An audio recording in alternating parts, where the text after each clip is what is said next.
हर शख्स के लिए अपनी ममलूका चीज़ को असल कीमत में कमी ज़्यादती के साथ नकद उधार दोनों तरफ फ़रोख्त करने का इख्तियार होता है। जिस तरह उधार पर सामान फ़रोख्त करने वाला अपने सामान की कीमत यकमुश्त वसूल कर सकता है, इसी तरह उसको ये भी इख्तियार है कि वह अपनी रकम को किस्तवार वसूल करे। अलबत्ता किस्तों पर ख़रीद व फ़रोख्त में कुछ शराइत का लिहाज रखना ज़रूरी है, वरना पूरा मामला नाजायज़ होगा।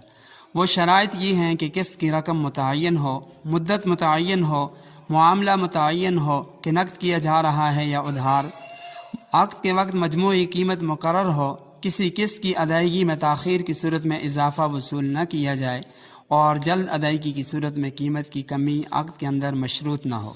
इन शराइत का लिहाज रखा जाए तो किस्तों पर कारोबार ख़रीद व फ़रोख्त जायज़ वरना नाजायज़। मेरी ज़िम्मेदारी मसाइल आप तक सही पहुँचाना, आपका काम अमल की नीयत से सुनना और दूसरों तक पहुँचाना।